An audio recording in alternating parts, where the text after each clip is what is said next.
दोस्तों, अगर हम अपने आसपास किसी समस्या की बात करते हैं तो हमारे जहन में सबसे पहले कचरे की समस्या आती है,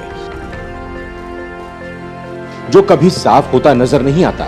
आज कई किस्म का कूड़ा कचरा हमारे साथ साथ पर्यावरण को भी बहुत नुकसान पहुंचा रहा है। लेकिन इसके बाद भी इंडिया दूसरे देशों से कचरा खरीद रहा है। ये सुनने में आपको काफी अटपटा लगा होगा, लेकिन ये बिल्कुल सही है कि भारत हर साल दूसरे देशों से करीब 4 करोड़ किलो से भी ज्यादा कचरा खरीदता है। अब आप सोच रहे होंगे कि हमारे देश में कचरे की भला कोई कमी है? जहां देखो वहां कचरा आसानी से देखने को मिल जाते हैं। तो फिर भारत को दूसरे देशों से कचरा खरीदने की जरूरत क्यों पड़ गई?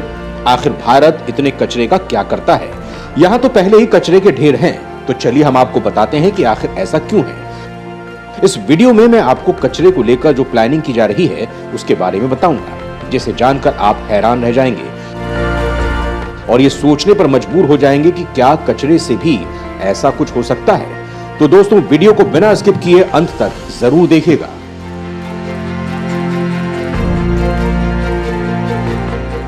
दोस्तों, भारत के कचरा इंपोर्ट करने की पॉलिसी को समझने से पहले हम आपको कुछ बातें बता देते हैं।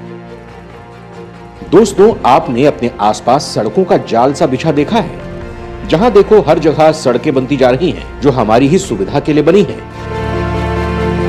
कुछ सड़क सीमेंट की बनती हैं, तो कुछ डामर की। लेकिन अब हमारी सरकार प्लास्टिक से सड़क बना रही है, जो देखने में बिल्कुल आम सड़क की तरह ही है और इससे कहीं ज्यादा मजबूत भी है। जी हां दोस्तों, आपने सही सुना। इस तरह की सड़क बनाने के लिए जो मटेरियल काम में लिया जा रहा है वो प्लास्टिक वेस्ट है। वही प्लास्टिक जिसे आप काम में लेने के बाद फेंक देते हैं, जो हमारे पर्यावरण के लिए किसी जहर से कम नहीं है। वही प्लास्टिक हमारी सरकार रिसाइकलिंग करके सड़क बनाने में काम लेती है। आपको जानकर हैरानी होगी कि 1 किलोमीटर सड़क बनाने के लिए 1 टन प्लास्टिक का यूज किया जाता है। अब आप सोच रहे होंगे कि सरकार सड़क बनाने के लिए इन कचरे को इंपोर्ट कर रही है। तो दोस्तों, बता दें कि ऐसा बिल्कुल भी नहीं है।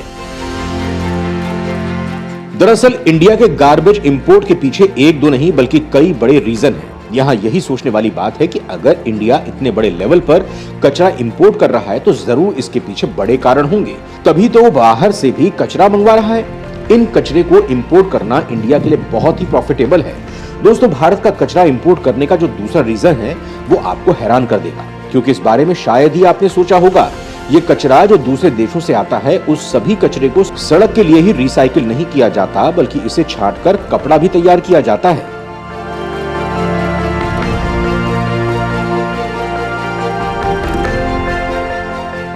जी हाँ दोस्तों, इस कचरे से कपड़ा भी बनाया जाता है और इस नामुमकिन से लगने वाले काम को पूरा किया है राजस्थान के भीलवाड़ा के रहने वाले 17 साल के आदित्य बांगर ने। अपनी इस पहल से वो न सिर्फ प्लास्टिक वेस्ट की समस्या से छुटकारा दिला रहे हैं, बल्कि इससे कमाई भी कर रहे हैं। 1 साल के भीतर ही उन्होंने 1 करोड़ से ज्यादा का टर्नओवर हासिल किया है। तो चलिए जानते हैं कैसे आदित्य ने यह काम किया। इसके लिए आदित्य ने ट्रस्ट टू ट्रेजर नाम से कंपनी की शुरुआत की। वो यहाँ प्लास्टिक के सामानों से कपड़ा बनाते हैं। ये कपड़ा कॉटन के कपड़े से ज्यादा मजबूत होता है और ज्यादा दिनों तक चलता भी है। हाँ, लेकिन इस कचरे से बनने वाले कपड़े का प्रोसेस थोड़ा लंबा होता है। आदित्य ने अपनी कंपनी ट्रेस टू ट्रेजर की शुरुआत साल 2021 में की थी और वो रोज करीब 10 टन प्लास्टिक को फैब्रिक में बदलने का काम करते हैं। आदित्य का कहना है कि ये आइडिया उन्हें साल 2019 में चीन की यात्रा के दौरान आया था। उस वक्त वो चीन में टेक्सटाइल मैन्युफैक्चरिंग की जानकारी लेने गए थे। वहीं उन्होंने प्लास्टिक कचरे को कपड़े में बदलने वाली तकनीक को देखा।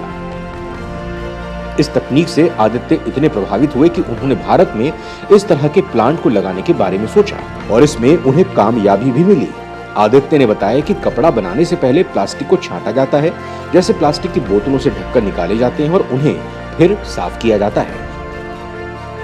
फिर मशीन के जरिए प्लास्टिक को बारीक पाउडर की तरह पीस लिया जाता है। फिर केमिकल की मदद से वॉश किया जाता है और फिर मेल्ट किया जाता है। जब प्लास्टिक मेल्ट हो जाती है तो इसे ठंडा किया जाता है। ठंडा होने के बाद ये फाइबर के रूप में तब्दील होता है। इसके बाद प्रोसेसिंग करके इससे फैब्रिक तैयार किया जाता है। आदित्य के मुताबिक 1 किलो प्लास्टिक वेस्ट से लगभग 800 ग्राम फाइबर तैयार होता है। अभी वो हर दिन 8 टन फाइबर तैयार कर रहे हैं। दोस्तों, प्लास्टिक के रिसाइकलिंग को लेकर अब हम आपको बात बताने जा रहे हैं, वो सच में आपको काफी चौंका देगी, लेकिन ये सच है। दोस्तों, इन दिनों लगातार पेट्रोल के दाम बढ़ते जा रहे हैं और हम सड़कों पर अपनी गाड़ी ले जाने के बारे में सोचने लगे हैं। लेकिन यहाँ एक शख्स ने इस बढ़ते दामों और फैलते कचरे को लेकर ऐसा कारनामा कर दिखाया जिससे सभी हैरान रह गए। क्योंकि क्रूड ऑयल भले ही महंगा हो जाए या खत्म हो जाए, लेकिन प्लास्टिक कभी खत्म नहीं होगा, जिससे तेल की कमी नहीं होगी। इसी को देखते हुए हैदराबाद के रहने वाले सतीश कुमार ने प्लास्टिक कचरे को रिसाइकिल कर पेट्रोल और ईंधन बनाने की टेक्नोलॉजी इजाद कर ली है। इसमें 500 किलोग्राम रिसाइकिल ना होने वाली प्लास्टिक थैली से करीब 400 लीटर पेट्रोल बनाया जा सकता है। इतना ही नहीं, ये पेट्रोल नेचुरल पेट्रोल से 30% सस्ता भी होगा। इस प्रक्रिया को उन्होंने प्लास्टिक पायरोलिसिस का नाम दिया है। सतीश कुमार ने हाइड्रोक्सी प्राइवेट लिमिटेड नाम से एक कंपनी भी बनाई है, जो अति लघु, लघु और मध्यम उद्यम मंत्रालय के तहत रजिस्टर्ड है। इस कंपनी के तहत वो प्लास्टिक से पेट्रोल बनाते हैं, जहां प्लास्टिक की रिसाइकिल करके डीजल, विमान ईंधन और पेट्रोल बनाया जाता है। 2016 से लेकर अब तक वो करीब 50 टन प्लास्टिक को पेट्रोल में बदल चुके हैं। पेट्रोल बनाने के बाद सतीश इसे स्थानीय व्यापारियों को 40 से 50 रुपए प्रति लीटर की दर से बेचते हैं।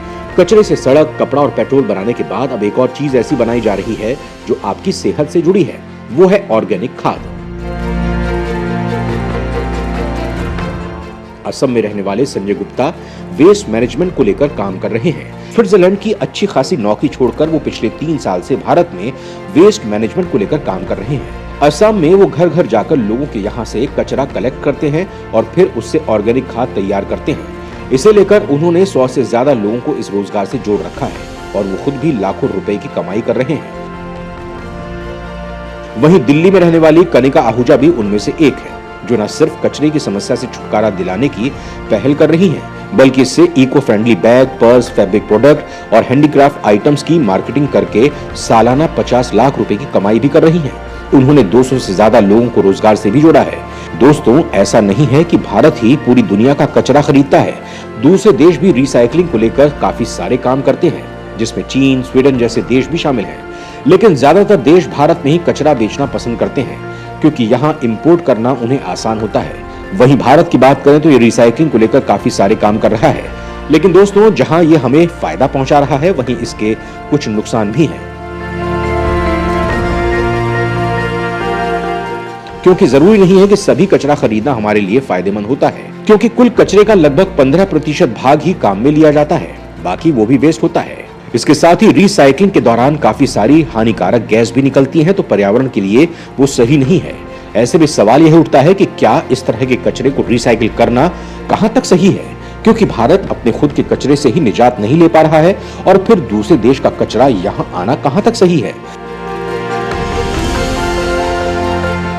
इन समस्याओं को देखते हुए चीन ने दूसरे देश के कचरे को रिसाइकिल करना बंद कर दिया है। वो अपने देश का ही कचरा रिसाइकिल करता है और अगर वो दूसरे देशों से कचरा मंगवाता भी है तो बहुत ही सिलेक्टेड मंगवाता है, जिससे पर्यावरण को नुकसान ना हो।